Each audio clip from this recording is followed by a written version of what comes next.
इस कार्यक्रम के पुण्यार्चक हैं श्री नरेश सुखबीर सिंह जी जैन विसर, धर्मपत्नी किरण नरेश जैन, पुत्र व पुत्रवधू मानव नरेश जैन, अनुराधा मानव जैन, पुत्र मोहित नरेश जैन, पौत्र Vihaan Manav Jain, Aahan Manav Jain, Sabarmati Ahmedabad 5, Visar detergents private limited Ahmedabad, Dhodh Sikar प्रवासी इम्फाल बैंगलोर कलकत्ता निवासी, पिताजी स्वर्गीय श्री मिश्री लाल जी काला एवं माता श्री स्वर्गीय फूल देवी जैन की पुण्य स्मृति में कोरोना वैश्विक महामारी के शीघ्र निवारणार्थ पुण्यार्चक महेश कुमार काला एवं धर्मपत्नी श्रीमती मंजू देवी जैन, पुत्र अंकित, पुत्रवधू कृतिका, पौत्र आरव एवं अद्विक आदि काला, पुत्री एवं दामाद श्रीमती मिकिता अंकित जी गंगवाल, कुमारी वान्या अर्थव Gangwal Ranchi, firm variety traders complex Imphal Calcutta Bengaluru, Shrimati Suman Jain, Shri Mahendra Kumar Jain Kala, सब परिवार कोची केरल।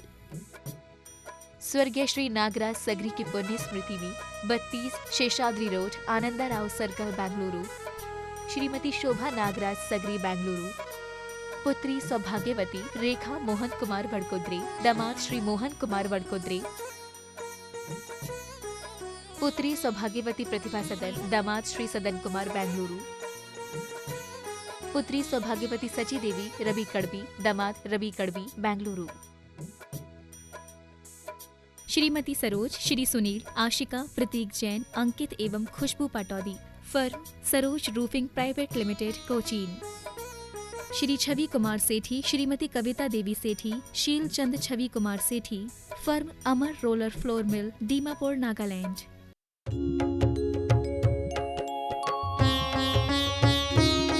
शंका समाधान।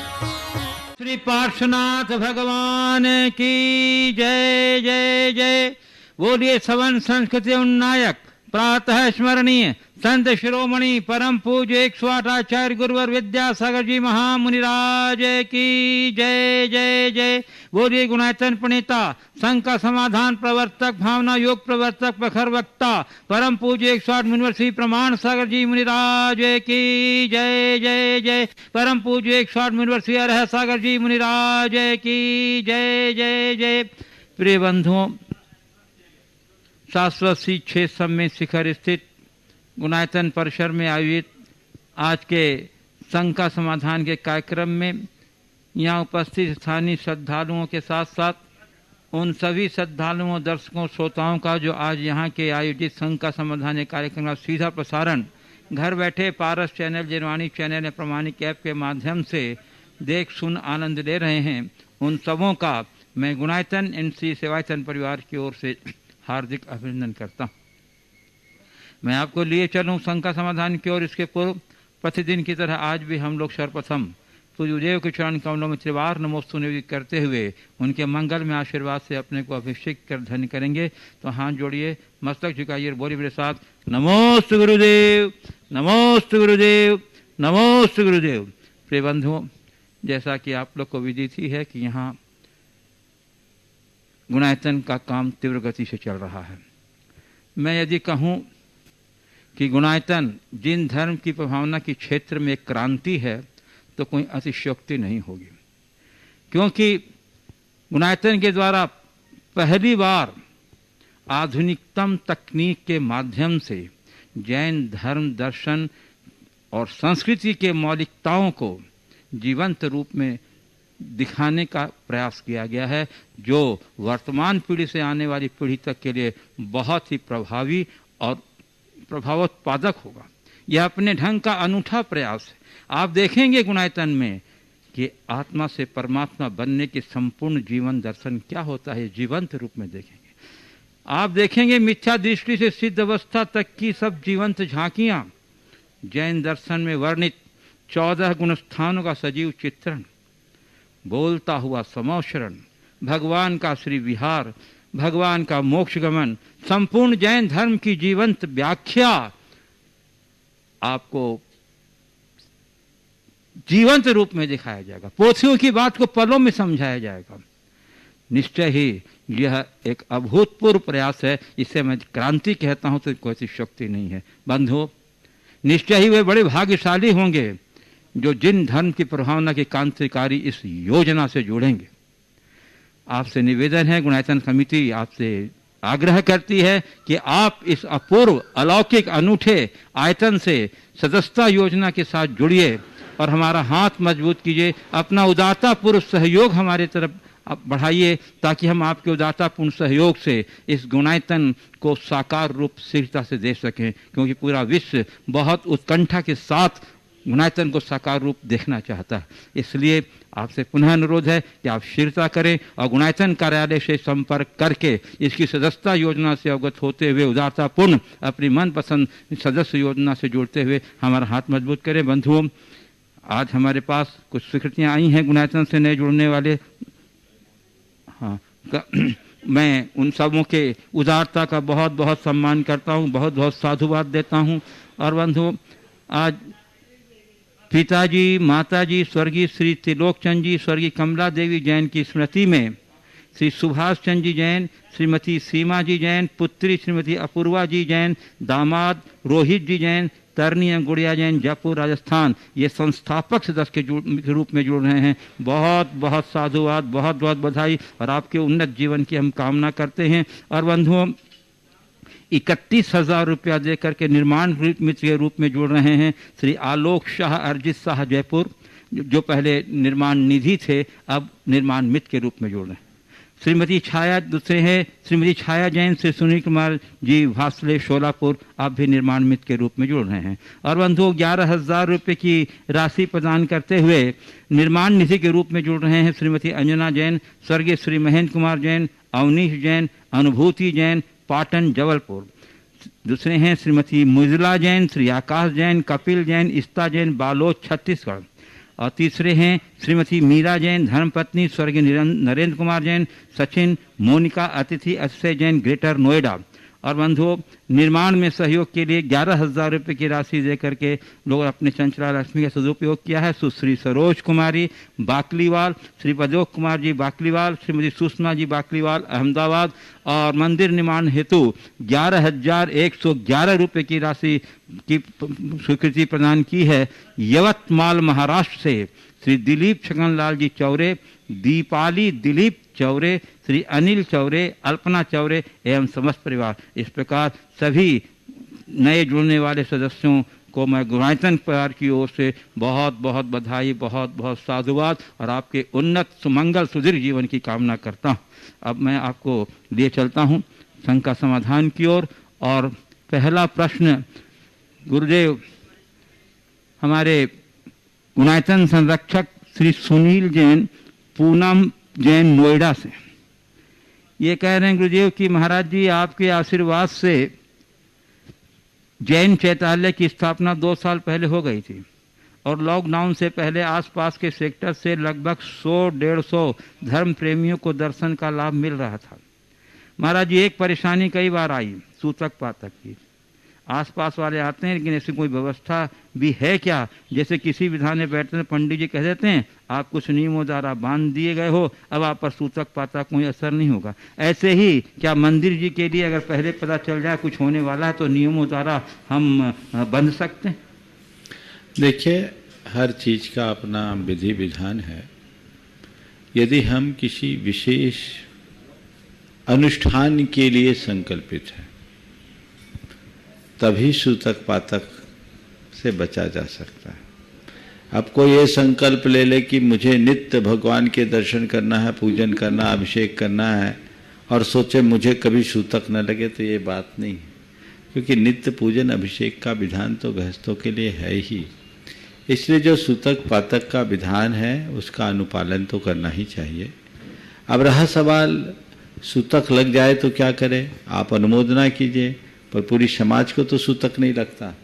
जिन लोगों को सूतक नहीं लगा उनके द्वारा पूजा अर्चा की व्यवस्था करानी चाहिए और उसी में व्यवस्था ठीक होती है। चूँकि अभी लॉकडाउन है और लॉकडाउन में घर में चैत्यालय है, आजू बाजू के लोगों का अगर आना संभव नहीं है, उस स्थिति में सूतक पातक है तो क्या करें? तो उस स्थिति में हम अगर किसी को बुला सकते हैं तो बुला लें, लेकिन सूतक पातक की अवधि में हम भगवान का अभिषेक पूजन न करें। हाँ, ये कदाचित सोचा जा सकता था कि जिस दिन लॉकडाउन लगा उस दिन ये संकल्प ले लेते प्रतिज्ञाबद्ध होकर कि हम जब तक ये लॉकडाउन चलेगा हम रोज भगवान के चरणों में आके शांति विधान करेंगे। जब तक ये लॉकडाउन है हमारा शांति विधान होगा तो आपको सूतक नहीं लगता। संकल्पित हो गए ये विधान हम करेंगे, चाहे कुछ हो जाए, हम कहीं जाएंगे आएंगे नहीं, तो आप इससे बच सकते थे। तो आपातकालिक स्थिति है, उसको देख करके काम करना चाहिए। पूज्य गुरुदेव, आज गुणायतन से नए संस्थापक सदस्य के रूप में जुड़ने जा रहे हैं श्री सुभाष चंद्र जी जैन, श्रीमती सीमा जी जैन, राजस्थान जयपुर से। इन्होंने एक अपनी जिज्ञासा प्रस्तुत की है गुरुदेव। उनकी जिज्ञासा है यह है कि क्या सभी गणधर शुद्ध केवली होते हैं?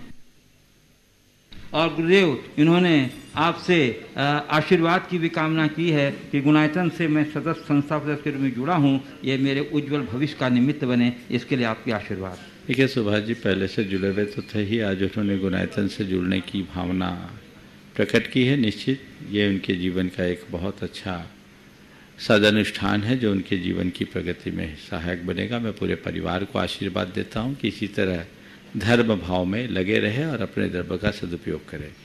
जहाँ तक आपने पूछा है क्या सभी गणधर शुद्ध केवली होते हैं?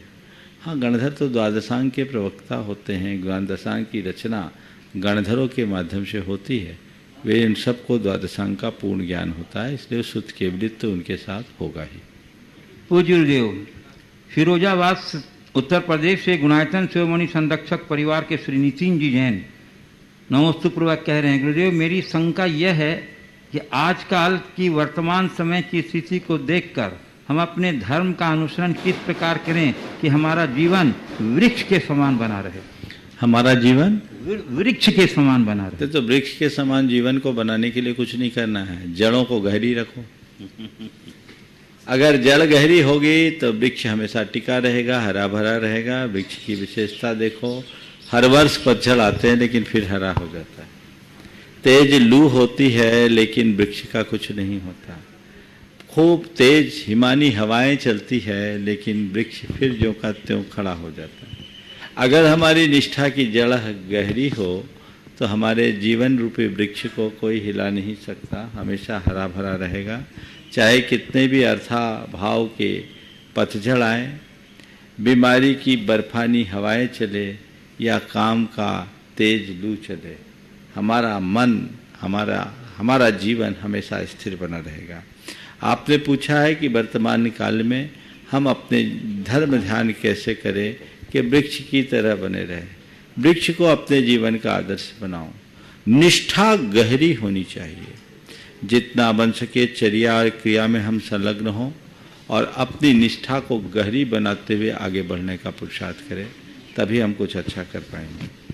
पूज्य गुरुदेव संतोष कुमार अंशुल जैन सतना से नमोस्तुपूर्वक कह रहे हैं कि गुरुदेव हॉस्पिटल में भर्ती होते समय कैसी भावना रखनी चाहिए कि अगर मृत्यु हो जाए तो उत्तम समाधि मरण पूर्वक हो, और अगर ठीक हो जाए तो वापस गृहस्थी में लगे, लेकिन रोग से मृत्यु होने पर कुमरण न हो।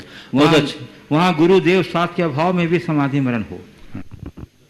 ये संतोष कुमार अंशुल जैन सतना से हैं, ट्रस्टी गुणायतन के। देखिए बात ऐसी है, आज के समय में बहुत लोगों को अस्पताल जाना पड़ रहा है और कई लोग हैं जिनका अस्पताल में ही मरण हो रहा है। ऐसी स्थिति में क्या करें? बीमारी की स्थिति कब क्या हो जाए कहीं नहीं जा सकती।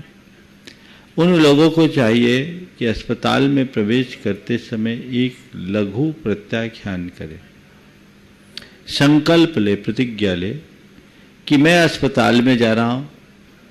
जाने से पहले घर परिवार के सभी लोगों से क्षमा मांग ले, अपने मित्रों परिचितों से भी क्षमा मांग ले, खासकर उनसे जिनसे हमारा कोई बैर विरोध हो। भैया मैं इस संक्रामक बीमारी से ग्रसित हुआ हूँ और मैं अस्पताल जा रहा हूँ। इस जीवन में मेरे द्वारा जाने अनजाने में आप सबसे जो कुछ भी गलतियाँ हुई है उसके लिए मुझे क्षमा करो, मैं आप सबको क्षमा करता हूँ। घर परिवार के सदस्यों को भी कहो कि भैया मेरे से जो कुछ भी हुआ उसके लिए मैं क्षमा मांगता हूँ, क्षमा करो। मेरे तन में जो परिग्रह है इसके अलावा मेरा अब कोई परिग्रह नहीं जब तक मैं अस्पताल में हूँ। अगर मैं स्वस्थ होकर के लौट आया तभी मेरा ये सब चीज़ों से कोई नाता है, नहीं तो बस मेरा केवल मैं हूँ। ये वस्त्र आदि भी मेरे ऊपर से हैं, मेरे नहीं है। जो औषधि, जो चिकित्सक देंगे मैं उसे स्वीकार करूंगा, और मेरे साथ जो है उसके अतिरिक्त मैं अन्य किसी चीज़ों का नाता नहीं करूंगा। अपने लोगों को बता दे जो जिनके रात्रि भोजन आदि के त्याग है, रात्रि पानी आदि का त्याग है, कि इनका सेवन मैं किसी स्थिति में नहीं करूंगा। ऐसी दृष्टि और धारणा रख करके चले तो आपको कहीं कोई कठिनाई नहीं होगी। और ये एक लघु प्रत्याख्यान कहलाता है, संक्षेप प्रत्याख्यान। जब तक मैं इस रोग से आक्रांत हूं तब तक के लिए मेरा यही नियम, यदि स्वस्थ होकर आ गया तब बाकी चीज़ों से मेरा संपर्क, और यदि कदाचित मेरी आयु यूं ही पूरी हो गई तो मैं इस दुनिया से जाऊंगा भी तो हल्के होकर जाऊंगा। पूज्य गुरुदेव, सागर मध्य प्रदेश से गुणायतन ट्रस्टी श्री मुकेश ढाना शर्तोभद्र जिनालय सागर के सभी सदस्यों की ओर से नमोस्तु पूर्वक पूछ रहे हैं कि गुरुदेव, मस्तक पर जो तिलक लगाया जाता है उसमें तिलक लगाने के बाद चावल लगाते हैं, वो सिर्फ सौभाग्य के लिए लगाते हैं या ऐसा कोई विशेष महत्व है? देखिए, तिलक हमारी संस्कृति की एक विशेष पहचान है।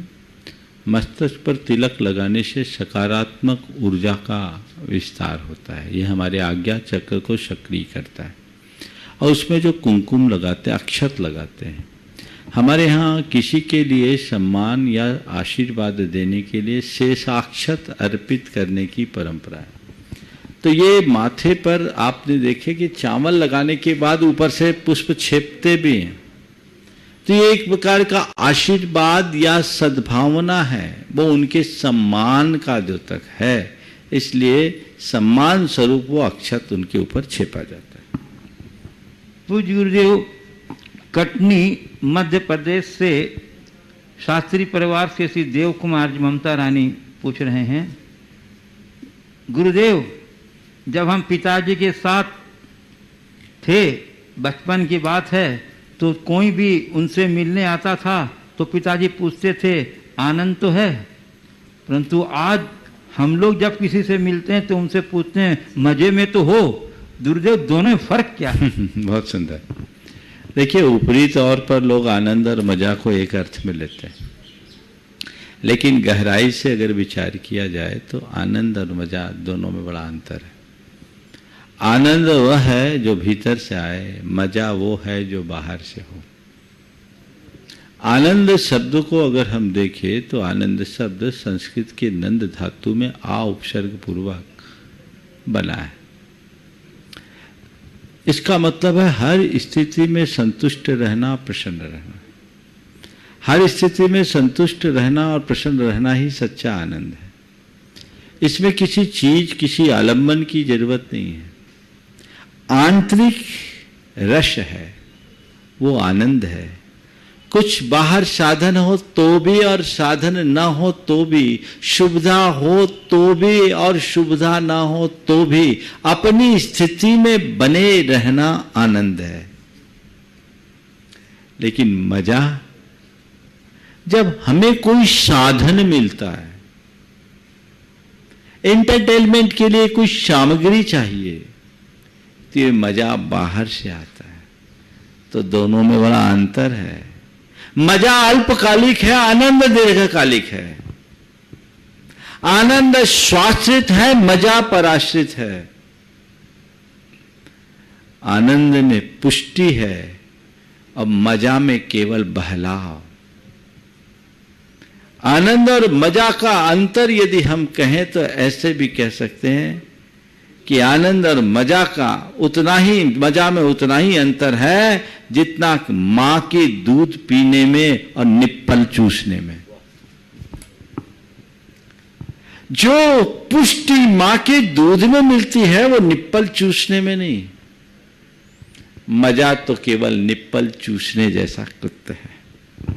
पूज्य गुरुदेव, सतना मध्य प्रदेश से श्री राजकुमार जैन गुल्ली प्रश्न कर रहे हैं। नमोस्तु गुणायतन ट्रस्टी हैं, ये पूछ रहे हैं, गुरुदेव, यह प्रश्न मेरे पोते से वार्तालाप के दौरान उत्पन्न हुआ, लेकिन मैं उसे संतुष्ट नहीं कर पाया। महाराज जी, उसका प्रश्न था कि हम बच्चों को हम कैसे समझाएं कि कौन अमीर है और कौन गरीब है, और अमीरी और गरीबी का प्रमाण क्या होना चाहिए? बहुत अच्छा सवाल है। अमीर कौन, गरीब कौन? अमीरी गरीबी का प्रमाण क्या? अमीरी गरीबी का प्रमाण क्या? प्रायः ऐसा कहा जाता है कि जो संपन्न है वो अमीर, और जिसके जीवन में अभाव है वह गरीब। पर ये भ्रांत धारणा है। मैं अपनी बात को एक प्रसंग से आगे बढ़ाता हूं। एक अरबपति पिता अपने 15 साल के बेटे को ग्रामीण संस्कृति का परिचय कराने के ख्याल से अपने साथ एक किसान के घर लेकर गया। एक दिन रात वहां रहा, फिर वहां से लौटा और पूछा, बोलो हम में और इनमें क्या अंतर है? हम में और इनमें क्या अंतर है? उसने कहा, पापा कोई अंतर नहीं, हमारे घर में इंपोर्टेड लाइट लगी है, इनके लिए चांद और तारे हैं। हमारे घर में एक छोटा सा स्विमिंग पूल है, इनके लिए लंबी सी नदी है। हमारे घर में एक एंसीशियन कुत्ता है, इनके घर में 4 कुत्ते हैं। हमारा एक छोटा सा फार्म हाउस है, इनका तो पूरा आसमान ही है। पिता ने बेटे को देखा और उसकी सकारात्मकता को समझकर अपने गले से लगा लिया कि बेटा, मैं तुम्हें यही समझाना चाहता था। अमीर वो नहीं जिसके पास अपार साधन है, और गरीब वो नहीं जिसके मन में, जिसके जीवन में अभाव है, अपितु अमीर वो है जिसका हृदय उदार है, और गरीब वो है जिसके मन में तृष्णा भरी है। शास्त्रकार कहते हैं कि अमीरी का संबंध संपन्नता से नहीं, उदारता से है, और गरीबी का संबंध विपन्नता से नहीं, तृष्णा से है। कोहि दरिद्रो यश तृष्णा विशाला, जिसके मन में जितनी प्रगाढ़ तृष्णा है वो उतना गरीब है। गरीब वो नहीं जिसके पास कम पैसे हों, अपितु गरीब वो है जिसके पास पर्याप्त होने के बाद भी पैसे कम प्रतीत होते हों।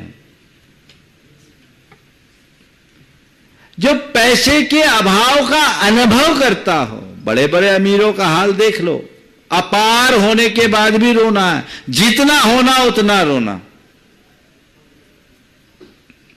तो बड़ा अंतर है। तो अमीर वो नहीं जिसके पास अभाव है, अपितु वो है, गरीब वो नहीं जिसके पास अभाव है, अपितु वो जिसके मन में प्रबल चाह है। भूखा कौन? जिसके पास खाने का कुछ नहीं और खाने की इच्छा नहीं, वो, या जिसने 2 लड्डू खा लिए 2 थाली में और उसके बाद भी पड़ोसी की थाली में नजर गड़ा है, वो कौन है भूखा? कौन है? 2 लड्डू खा लिए 2 थाली में, फिर भी बाजू वालों के ऊपर नजर गड़ाए है।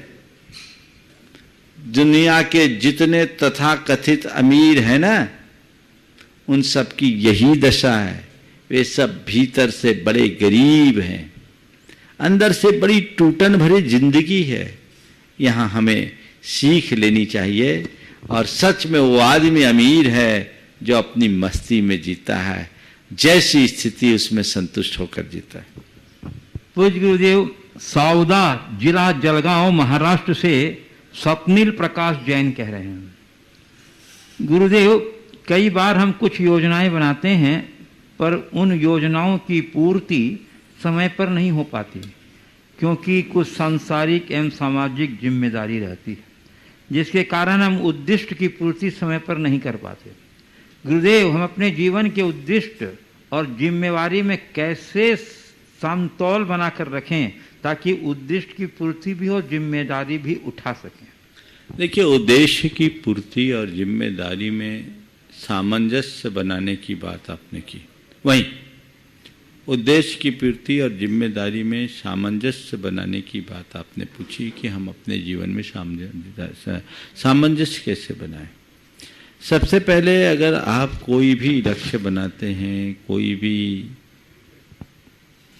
योजना आप सामने लाते हैं, तो आपको चाहिए उस योजना के चयन से पूर्व अपनी स्थिति को अच्छी तरीके से समझ ले और हमें ऐसी ही योजनाओं में अपनी आप को भागीदार बनाना चाहिए जो योजना हम अपनी जिम्मेदारी के साथ पूरी कर सके।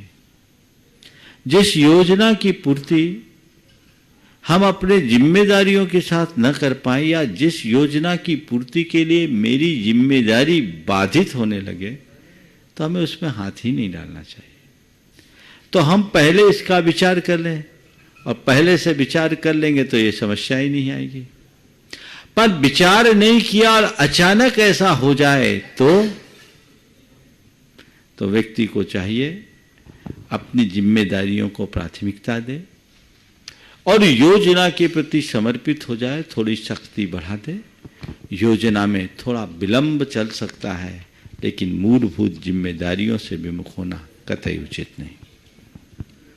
पूज्य गुरुदेव, इंदौर से महिमा जैन कह रही हैं, गुरुवर के चरणों में त्रिवार नमोस्तु। गुरुवर, आप गुरुओं के आशीर्वाद से मैं कोरोना की लड़ाई से जीतकर 1 हफ्ते में अस्पताल से घर आ गई। जब मैं वहाँ थी, मेरे को आपकी बात याद आती रहती थी कि जो चाहते हो वही भावना भाव। मेरे लिए भावना योग बहुत मददगार साबित हुआ गुरुदेव। मैं हमेशा यही भावना भाती थी कि मैं स्वस्थ हूँ और स्वस्थ होकर 5 महीने की बेटी के पास जाना है। मेरे लंग्स में 60% इन्फेक्शन होने के बाद भी ऑक्सीजन लेवल सही रहा। गुरुवर, पता नहीं भगवान की क्या महिमा थी। गुरुवर, आज मेरा जन्मदिन है और मेरी यह जिज्ञासा है कि अब मैं आगे के जीवन में ऐसा क्या करूं कि अपने नाम को सार्थक बना सकूं। देखिए, महिमा अपने नाम की महिमा बनाए रखना चाहते हैं। बहुत अच्छी भावना आपने व्यक्त की। कोरोना जैसी महाबीमारी को जीतकर अपने घर पहुंची। ये इस बात का प्रमाण है कि जिसका मनोबल ऊंचा होता है उसको कोई नहीं हिला सकता।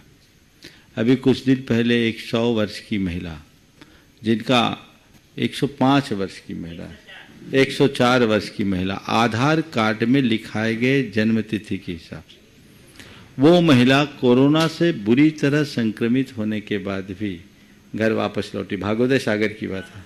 सागर भागोदय के चिकित्सा से वो ठीक हुई। चिकित्सकों ने भी उसके लिए बहुत तन मन से लगकर उसकी सेवा की। तो इस बात का प्रमाण है कि जिनका मनोबल ऊंचा होता है वे इस बीमारी को जीतने में बहुत ज़्यादा सक्षम हो जाते हैं। और भावना योग हमारे मनोबल को ऊंचा बनाने में मददगार जरूर बनता है। आप आई, बहुत अच्छी बात है और ऐसे लोगों से हमें प्रेरणा लेनी चाहिए। मैं तो आपसे कहूँगा कि बीमार होने के बाद भावना योग करने की जगह हम पहले से भावना योग करें कि ताकि बीमार ही ना हो, और जो बीमार हो भी वो भी अपने मनोबल को बनाए रखने के लिए भावना योग जरूर करें। पूज्य गुरुदेव,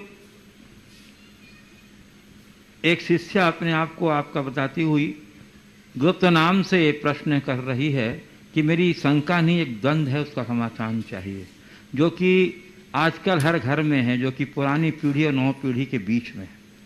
गुरुदेव, हर बहू चाहती है कि उसकी सास उसको उसकी माँ की तरह बर्ताव करे, पर क्या वो खुद उनकी बेटी की तरह बर्ताव करती है? गुरुदेव, आज की लड़की कहती है कि मैं इतने सालों से ऐसा ही रह रही हूँ, उसे बदलना मुश्किल है, और मुईद अपने से दुगनी उम्र की सास से कहती है कि वो बदले, जब वो खुद उनसे आधी उम्र की होकर नहीं बदल पा रही। और गुरुदेव हमें सामने वालों के प्रयास पहाड़ जैसे होने के बावजूद चींटी के समान लगते हैं, और दूसरी ओर हमारे खुद के प्रयास चींटी के समान होने पर भी पहाड़ जैसे लगते हैं। गुरुदेव मैं खुद नई पीढ़ी की हूँ कि जानती हूँ कि गलती दोनों की है, पर ज़्यादा हमारी है। ऐसी परिस्थिति में हम क्या करें? देखिए, घर घर की बीमारी है। वर्तमान में पीढ़ियों के अंतर से ये बहुत बड़ी समस्या का रूप लेता जा रहा है। दरअसल हमें चाहिए कि हम जहाँ भी हों अपनी संवेदनशीलता को बढ़ा के रखें और प्रेम और आत्मीयता को अपने जीवन का आदर्श बनाएं। सामने वाले को क्या करना चाहिए, मुझे क्या करना है, ये बातें गौण है। मेरा कर्तव्य क्या है, हमें ये देखना चाहिए। यदि हर व्यक्ति अपने कर्तव्य के प्रति समर्पित हो जाए तो इस तरह की समस्याएं नहीं होती। आपने कहा दूसरों का पहाड़ जैसा प्रयास भी उन्हें चींटी जैसा लगता है, और खुद का चींटी जैसा प्रयास भी पहाड़ जैसा दिखता है। यही सोच का अंतर है। सोच बदलने की आवश्यकता है। जब सोच बदलेगी, चिंतन की धारा बदलेगी, तभी हम अपने जीवन में कुछ अच्छा कर पाएंगे। ये समस्याएं भयानक है और इनके कारण आज घर घर में बहुत सारी परेशानियां हैं। हमें चाहिए कि हम प्रारंभ से ही ऐसी शिक्षा और संस्कार दें ताकि आगे चल कर के इस तरह की दुविधा ना आए, और जो इस दौर से गुजर रहे हैं वे अपने आप को मोड़े, तभी जीवन का वास्तविक रस ले सकेंगे। एक बात बताऊं, एक परिवार में ऐसी स्थिति थी, सास और बहू। सास बहुत सरल परिणामी थी, बहू के परिणाम बिल्कुल अलग थे, और बहू वो सासू बन के रह रही थी। सास को बहू का बहुत ख्याल रखना होता था और बहुत खटती थी, लेकिन उसने जीवन भर अपने बहू को, अपनी सासू को, कोई सासू की कदर नहीं की। दुर्भाग्यवश सासू चल बसी, और सासू के जाने के बाद उसे लगता है, एहसास होता है, काश मेरी सासू होती, वो थी तो मैं कितने बेफिक्र थी, मैं कितनी निश्चिंत थी, अब तो मेरा जीवन ही दूभर होता जा रहा है। तो लोगों को हर व्यक्ति की अहमियत समझनी चाहिए, तभी हम जीवन का सच्चा लाभ उठा सकेंगे। कुछ गुरुदेव कोलकाता पश्चिम बंगाल से मृदुला जैन कह रही हैं, महाराज जी मैं कोलकाता से त्रिशला जैन की पुत्री मृदुला बोल रही हूँ। आज मैं आपके सामने अपनी शंका का समाधान लेकर प्रस्तुत हुई हूँ। मेरा प्रश्न है कि मेरी मम्मी रोज भगवान की शांति धारा जरूर पारस चैनल या जिनवाणी चैनल पर देखना चाहती हैं, लेकिन मैं भी उनके साथ जब बैठती हूँ तो मेरा मन भी उस शांति धारा को देखते देखते विरक्त हो जाता है। उसका कारण यह है कि शांति धारा में मंत्र उच्चारण कम होते हैं और भगवान को शांति धारा करते करते लोगों के नाम ज़्यादा बोले जाते हैं। भगवान पर से ध्यान हट जाता है, लोगों पर ध्यान चला जाता है। ये कहाँ तक संगत है? अगर हम भगवान के चरणों में जब कुछ दान दक्षिणा दे ही देते हैं तो उसमें हमारे नाम की गिनती हो या न हो, यह कोई मतलब नहीं रखता। और यह बात भी यहीं तक उचित होगी कि अगर उन्हें उनके नाम की ही जरूरत है तो वह मंत्र उच्चारण के बाद में भी हो जाए, अर्थात मंत्रोच्चारण की जगह लोगों का नाम हर समय बोलना सुनाना लोगों के मन में विरक्ति भर देता है। मेरी शंका का समाधान करें। मैं तो गुणायतन में भी यही देख रहा हूँ, कृपया मेरी शंका का समाधान करें। देखिए, वर्तमान में शांति धारा पूरे देश में हो रही है और इस शांति धारा से लोगों को बड़ी राहत है, बड़ा आराम भी है, एक मन में विश्वास जगता है। इस निमित्त से उनका दान धर्म भी होता है और जो शांति धारा करने की भावना करते हैं उनकी अपेक्षा रहती कि हमने शांति धारा की है तो आयोजकों की तरफ से इसकी संतुष्टि मिल जाए कि हमने की है। उन्हें द्रव्य ही उसी लिए दिया है तो शांति धारा कर रहे हैं और आपको बिना कुछ किए देखने को मिल रहा है। तो पहले तो उन लोगों के प्रति आभार व्यक्त करना चाहिए जिनके निमित्त से शांति धारा आपको देखने को मिल रहा है। ये कोई फ्री में तो चैनल में नहीं आता, उसका भी पैसा लगता है, आयोजकों को व्यवस्था देनी पड़ती है और ये सब आप लोगों के द्वारा दिए गए सहयोग से। इसलिए नकारात्मक न सोचें। किसी के निमित्त से हमें शांति धारा देखने को मिल रहा है। देखें, आप लोगों को कोई न्यूज चैनल पर 10-10 मिनट का ऐड देखने में कोई ऐतराज नहीं है, आप तो टकटकी लगाते देखते रहते हैं। लेकिन किसी धर्म कार्य में किसी का नामोच्चार हो रहा है तो बोरियत क्यों होती है? अरे उस घड़ी में उसकी अनुमोदना करके आप पुण्य क्यों नहीं कमा सकते हैं कि इनने शांति धारा की भावना भाई है, हे प्रभु इनकी शांति हो। तुम्हें जरूरत हो उनके प्रति सद्भावना भाने की। हे भगवान, ये जल्दी स्वस्थ हो जाए, इनको शांति हो। इनने बिल्कुल बड़ी आशा से गुरु के चरणों में या मंदिरों में, भगवान के चरणों में, तीर्थ क्षेत्रों में शांति की प्रार्थना की है। मैं भी उसके साथ शांति की कामना करता हूं। एक धर्मी के हृदय में ऐसे ही सकारात्मक भाव होंगे। आप ये नाम सुनने की दिलचस्पी मत रखिए कि किसका किसका नाम बोला और किसका छूटा। जिसका भी नाम बोला जा रहा है सुनिए और हृदय से कहिए कि हे भगवान, इन्हें जल्दी शांति मिले, इन्हें जल्दी शांति मिले, इन्हें जल्दी शांति मिले। ये भाव होना चाहिए। हां, आयोजकों को एक व्यवस्था बनानी चाहिए कि जिस समय लोगों का नामोच्चार हो रहा है, नामोच्चार हो जाए। शांति धारा के मध्य में नामोच्चार नहीं होना चाहिए। गुणायतन में तो मैं तो रोज ऐसे ही करता हूं। शुरुआत में लोगों का नामोल्लेख होता है और उसके बाद जब शांति धारा लमोकार से शुरू होती है तो जब तक संपन्न ना हो जाए बीच में कोई ब्रेक ही नहीं, और अखंड शांति धारा होती है, कटती भी नहीं कि टाइम कट जाए तो कम हो जाए। पूरी शांति धारा होती है। आप उसकी अनुमोदना कीजिए। आपने अगर ये कहा गुणायतन में ही होता है तो ऐसा नहीं है। वो केवल एक व्यवस्था भी 3-4 दिन से बना दी है कि जितनी देर नामोच्चार हो रहा है कम से कम आधे स्क्रीन पर भगवान का अभिषेक देख ले। तो अभिषेक देखने के लिए उस समय शांति धारा नहीं है।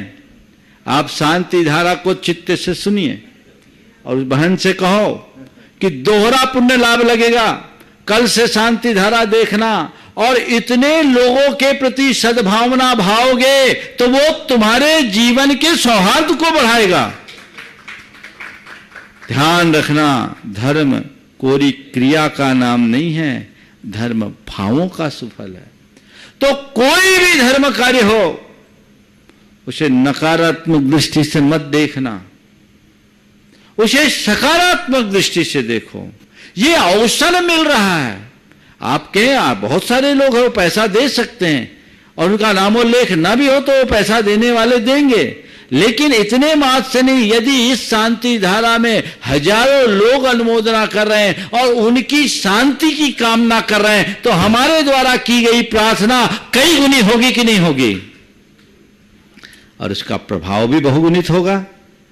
इसलिए हमें हमेशा ऐसी बातों को अत्यंत गंभीरता से लेकर चलना चाहिए। गुरुदेव, मैं यहाँ उपस्थित जिज्ञासुओं को आमंत्रित करना चाहता हूँ। मैं प्रथम प्रश्न के लिए आमंत्रित कर रहा हूँ गुणायतन के सीईओ एवं संयुक्त महामंत्री सुभाष जी को।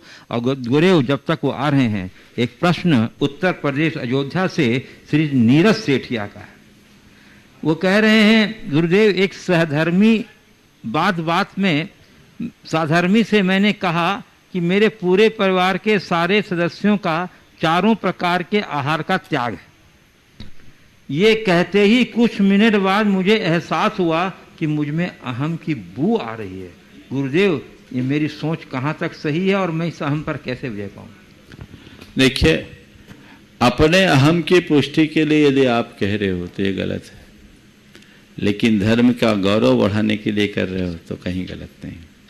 इससे लोगों को प्रेरणा भी मिल सकती है कि भाई हम ऐसा त्याग किए और हमें ऐसा करना चाहिए। हम जैन हैं तो इनका पालन करना हमारा दायित्व है। ऐसी सोच लेकर करे तो बहुत अच्छा हो। श्री सुभाष जी जैन, सीईओ एवं संयुक्त महामंत्री गुणायतन। मुनिद्वय के चरणों में शत नमन। गुरुदेव, बहुत सी जैन प्रतिमाएं उत्खनन से प्राप्त हुई हैं या वैसे भी बहुत सारी विराजमान हैं, जैसे बड़े बाबा महावीर जी की प्रतिमा जी हैं, बहुत जगह अभी भी मिल रही हैं प्रतिमाएं। लेकिन गुरुदेव, जितनी भी प्राचीन प्रतिमाएं हैं सब पाषाण में है। धातु की कोई भी प्राचीन प्रतिमाएं मेरी जानकारी में प्राप्त नहीं हुई है। तो गुरुदेव, लेकिन अभी तो बहुत सी धातु में, विभिन्न धातुओं में प्रतिमाएं बन रही हैं, काफ़ी समय से बन रही हैं। चांदी, सोने में भी बनती हैं और पंच धातु में इस प्रकार से बहुत सी प्रतिमाएं बनती हैं। तो गुरुदेव, ये धातु की प्रतिमाएं क्या आगम के अनुसार है, प्राचीन समय में नहीं होती थी अभी होने लगी, या ये समय की मांग को देखते हुए परिवर्तन हुआ है? गुरुदेव, धातु की प्रतिमा का क्या स्थान है पाषाण प्रतिमाओं के देखिए, ऐसा है कि अगर हम ऐतिहासिक दृष्टि से देखें तो 10वीं 11वीं शताब्दी तक की प्रतिमाएं आज हमें उपलब्ध होती है, समझ गए, धातु की प्रतिमाएं।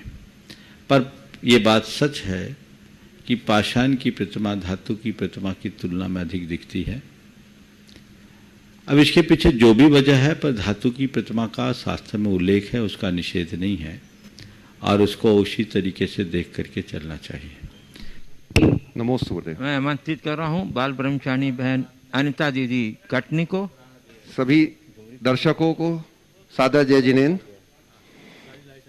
आज गुणायतन का कार्य, निर्माण कार्य बड़ी तीव्र गति से चल रहा है। इतनी विषम परिस्थितियों के बावजूद गुणायतन निर्माण समिति इस कार्य में लगी हुई है और इसका विशेष कारण परम पूज्य गुरुदेव का आशीर्वाद और आप लोगों का संबल और सहयोग है। आपके सहयोग से ही हम आगे बढ़ रहे हैं और आगे इसके लिए बढ़ते रहें, इसमें आपका यह सहयोग हमको लगातार मिलता रहे, हम आपसे यही प्रार्थना करते हैं। बहुत से सदस्य हमारे पहले से जुड़े हैं और नित्य प्रति नए सदस्य बनते हैं, उनका हम स्वागत करते हैं और ये भावना बांधते हैं कि सभी परिवारों से सभी लोग गुणायतन के सदस्य अवश्य बने और इस अनुभव अभियान का हिस्सा बने और हम लोग इसमें आगे बढ़ पाएंगे। आप लोगों का सहयोग प्रार्थनीय है। और अब ये एक दूसरी बात ये है कि जितना भी दान राशि हमारे पुराने सदस्यों से आती है वह हमारे सस्पेंस अकाउंट में चली जाती है, उसका कुछ भाग। उसका कारण है कि हमको पूरी रूप से सूचना नहीं मिल पाती। सभी दातारों से निवेदन है कि अपनी राशि भेजने के पश्चात ये 3-4 सूचनाएं हमको अवश्य प्रदान करें, जिसमें दातार का नाम, दान का मद, दातार का पता, दातार का मोबाइल नंबर, ये सूचनाएं हम लोगों को अवश्य प्रदान करें ताकि हम आगे बढ़ सकें और इस निर्माण कार्य को आगे बढ़ा सकें। निर्माण कार्य के लिए मैं थोड़ा सा आपको और बताना चाहता हूं कि अभी हम वर्तमान में हमारे 2 मुख्य मंदिर यहाँ पर बन रहे हैं। ये अद्वितीय मंदिर,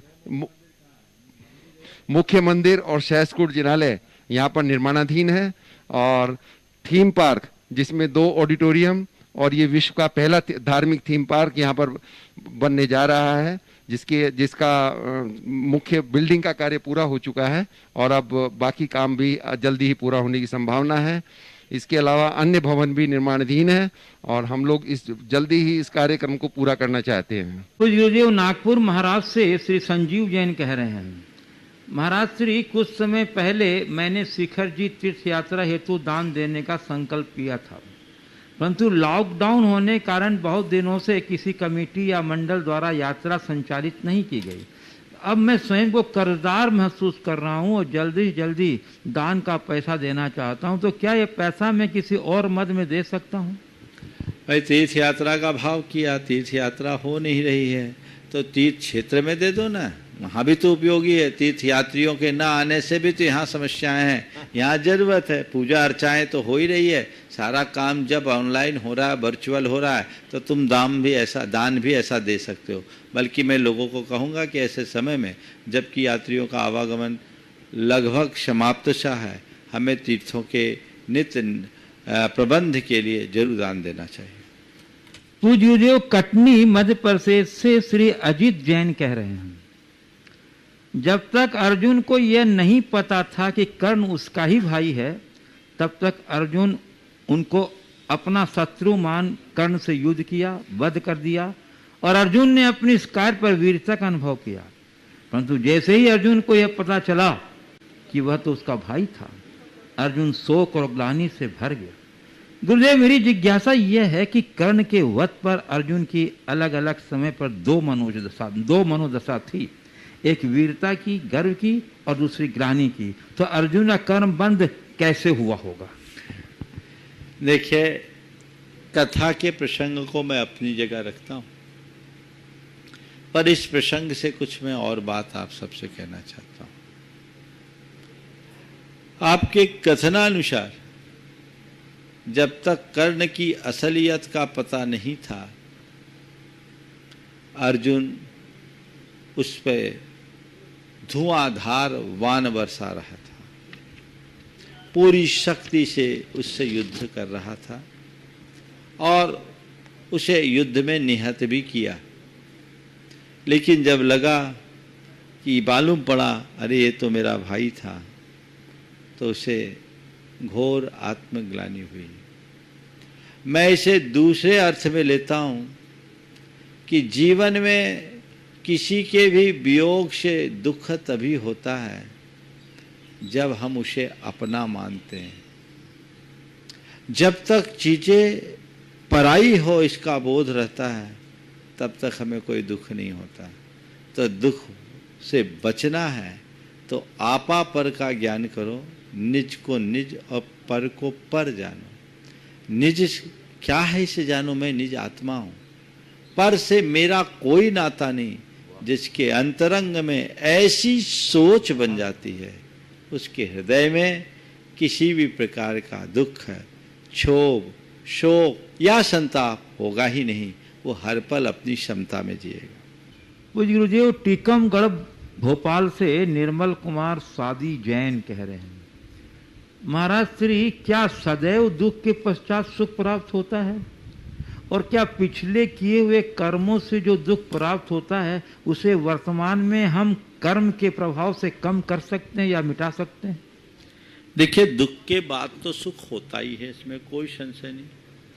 हमेशा रात तो नहीं होती, प्रभात होगा। हाँ, ये हो सकता है किसी की दुख की कथा लंबी हो, लेकिन आज नहीं कल सुख होगा।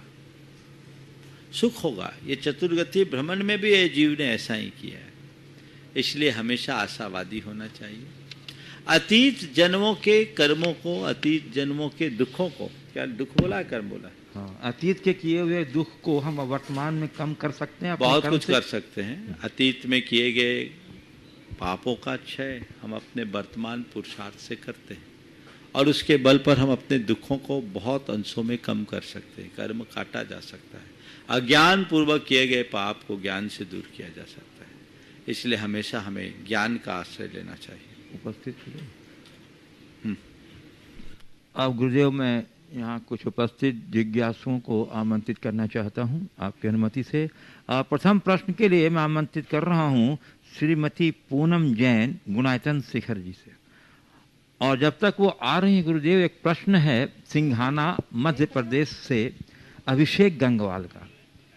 गुरुदेव कहते हैं कि पूरी तरह दोषी कोई नहीं होता, परंतु क्षण भर की हमारी कमजोरी, हमारी गलती हमें जीवन भर का दोषी बना देती है। ऐसा क्यों? बात बिल्कुल सही है। पूरी तरह कोई दोषी नहीं होता, लेकिन क्षण भर की कमजोरी या दोष हमें जीवन भर के लिए दोषी बना देता। व्यक्ति जब कोई पहाड़ चढ़ता हो, हर कदम संभल संभल कर चलता है, लेकिन शिखर पर चढ़ने के बाद एक कदम भी फिसल जाए तो धड़ाम से नीचे आ जाता है। यही स्थिति मनुष्य की है। वो जीवन भर आगे चलता है, अच्छा से अच्छा करते हुए चलता है, लेकिन जब उससे कोई ऐसी गलती हो जाती है तो उसे एकदम धरातल पर ले आती है। इसलिए कोशिश करना चाहिए व्यक्ति कभी कोई बड़ी गलती ना करे। श्रीमती पूनम जैन गुणायतन शिखर जी, इस बात तैयार रहेंगी। श्रीमती लता जैन गंगवाल, गया बिहार, गुणायतन मंत्री। नमोस्तु महाराज श्री। महाराज श्री, जाप देने का सही तरीका क्या है? क्योंकि कोई तो माला को दोनों हाथ में पकड़कर जाप देता है और कोई एक हाथ में पकड़कर दाने को आगे की तरफ सरकाता है महाराज श्री, कोई पीछे की ओर। और क्या हाथ पर जाप देने पर भी जाप उतनी ही प्रभावशाली है? बहुत अच्छा सवाल किया है आपने। सोने रत्न या सूत की माला। जाप सब लोग करते हैं, अभी इन दिनों तो ज्यादा ही जाप कर रहे हैं। जाप के 3 रूप है, माला जाप, अंगुली जाप और मानस जाप। माला जाप जो सबसे ज्यादा रूढ़ है, वो माला महाराज जी से ले रहा हूं मैं। उस माला के जाप का एक तरीका है, ना तो ऐसे रखना चाहिए ना और कैसे। माला पकड़ने की ये पद्धति है। देखिए, एक हाथ हृदय पर और दूसरा हाथ नाभि पर। यह जप मुद्रा है। देख लो भाई, नाभि तक कवर कर लो। पहला हाथ हृदय पर, दूसरा हाथ नाभि पर, और आ रहा है, दिख रहा है ना, ये नाभि पर मैंने लगा रखा ऐसे, और नाभि और हृदय पर आपका हाथ हो, और तर्जनी का प्रयोग न करें, तर्जनी का प्रयोग न करें, आप प्रयोग करें मध्यमा और अंगूठे का, इस उंगली का प्रयोग न करें जप करते समय। और जप के विषय में बताया गया, हम यहाँ मेरु, ये कहलाती है मेरु, जिसमें हम सम्यक दर्शन, सम्यक ज्ञान और सम्यक चारित्र का स्मरण करते हैं। ओम सम्यक दर्शनाय नमः, ओम सम्यक ज्ञानाय नमः, ओम सम्यक चारित्राय नमः। अब इसके उपरांत हमने यहाँ से जप शुरू किया।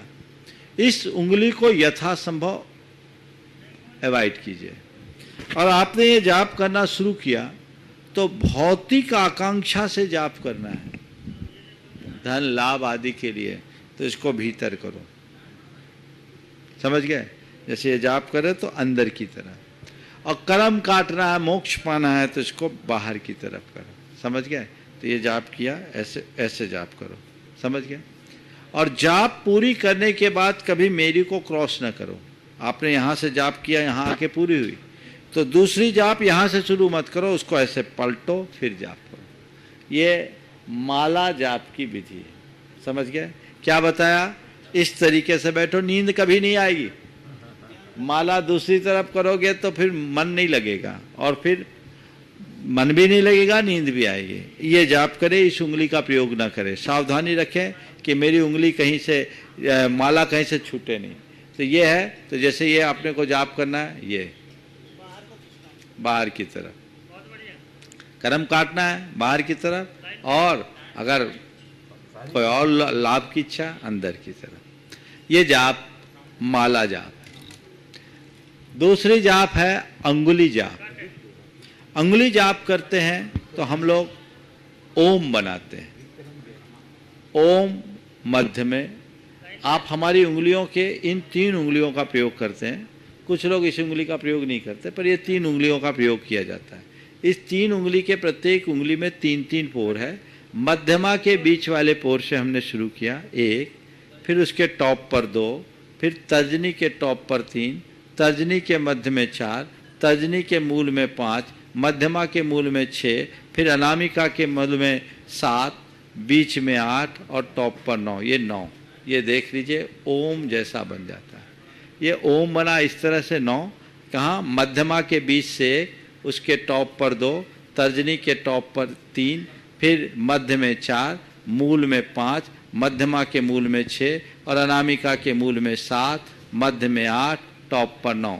ये कहलाता है ओम। इस तरह से इसे ओम बना लीजिए, और दूसरी तरफ से 12 आप गिनती कर लीजिए, तो 12 और 9 108 आपकी जाप हो जाएगी।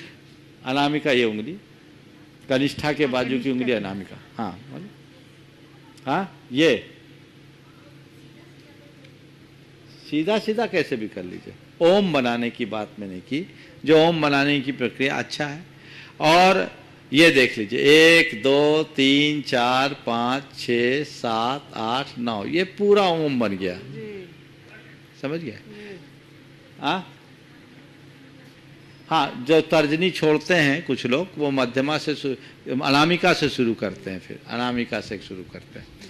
एक तो ये जाप की विधि। अब मानस जाप में स्थित चित्त हो जाइए और अपनी कल्पना से अपने उंगलियों में, इन पोरों में मोती की कल्पना करें, और एक एक मोती को गिनते जाएं। 9 मोती का एक बार आप स्मरण करें, ऐसा 12 बार कर ले, 108 जाप होगा। तो ये जाप की पद्धति है, एकाग्रता के साथ करना चाहिए। नमस्ते महाराज। श्रीमती लता जैन गंगवाल, गया बिहार, और उसके बाद तैयार रहेंगे हमारे गुणायतन शिरोमणि संरक्षक परिवार के श्री प्रत्युष जैन कन्नौज। नमोस्तु गुरुजी। गुरुजी मैं श्रीपाल चारित्र का स्वाध्याय कर रही थी। गुरुजी मैं सुन लिया। श्रीपाल चारित्र का स्वाध्याय कर रही थी, तो उसमें आया लिखा था कि विधवा औरत को श्रृंगार नहीं करना चाहिए, अच्छे वस्त्र नहीं पहनना चाहिए, खाना पीना पे ध्यान देना चाहिए। तो ऐसा लिखा, हरिवंश पुराण में भी मैंने पढ़ा महाराज जी।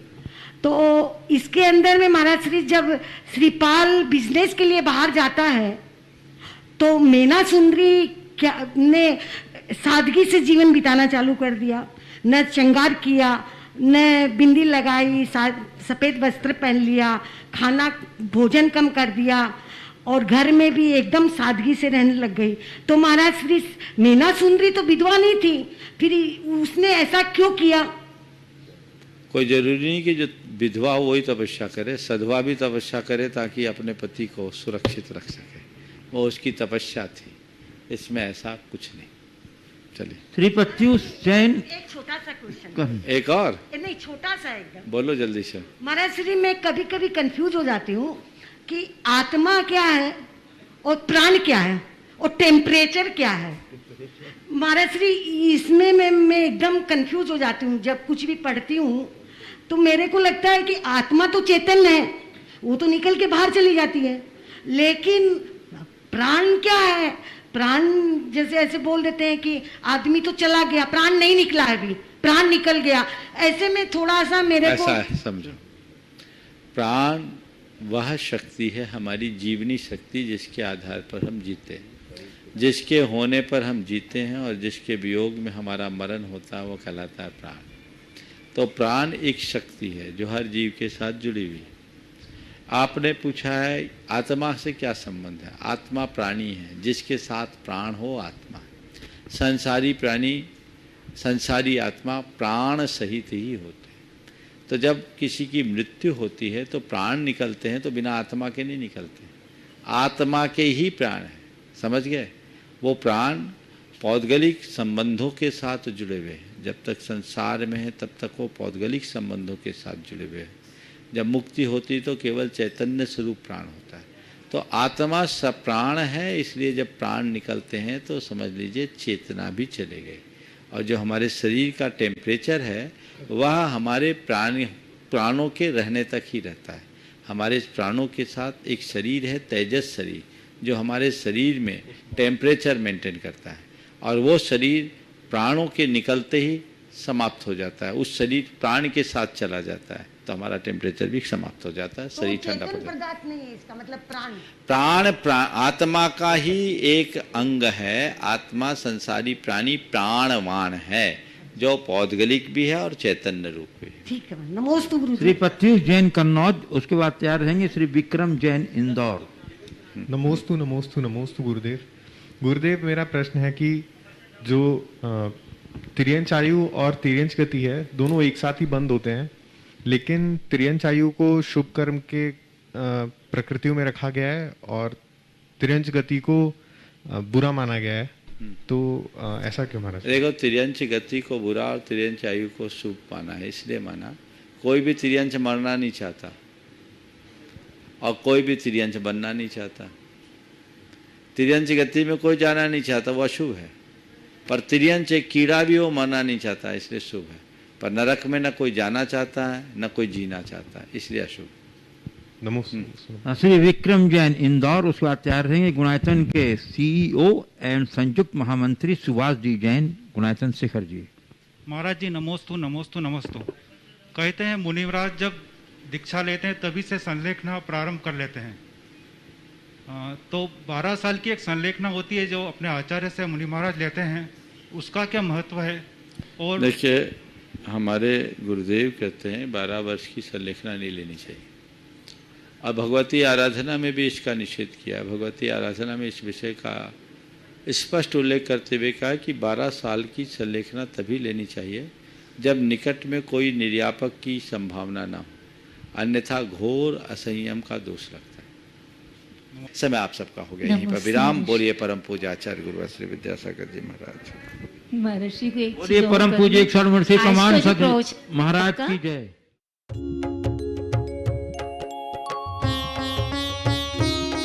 शक का समाधान।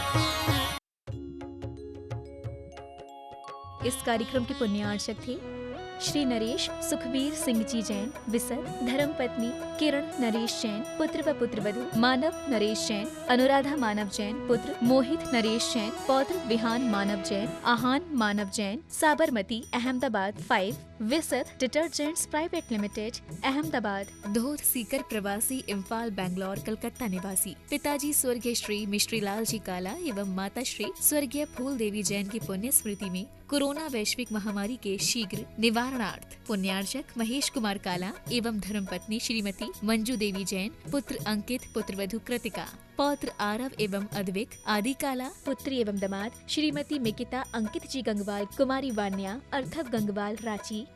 Firm variety traders complex Imphal Calcutta Bengaluru. Shrimati Suman Jain, Shri Mahendra Kumar Jain Kala, सब परिवार कोची केरल। स्वर्गीय श्री नागराज सगरी की पुण्य स्मृति में 32 शेषाद्री रोड, आनंदा राव सर्कल, बेंगलुरु। श्रीमती शोभा नागराज सगरी, बेंगलुरु। पुत्री सौभाग्यवती रेखा मोहन कुमार वडकोद्रे, दामाद श्री मोहन कुमार वडकोद्रे। पुत्री सौभाग्यवती प्रतिभा सदन, दामाद श्री सदन कुमार, बेंगलुरु। पुत्री सौभाग्यवती सची देवी रवि कड़बी, दामाद रवि कड़बी, बेंगलुरु। श्रीमती सरोज, श्री सुनील, आशिका, प्रतीक जैन, अंकित एवं Khushboo Pataudi. Firm Saroj roofing private limited, Cochin. Shri Chhavi Kumar Sethi, Shrimati Kavita Devi Sethi, Sheel Chand Chhavi Kumar Sethi. Firm Amar roller flour mill, Dimapur, Nagaland.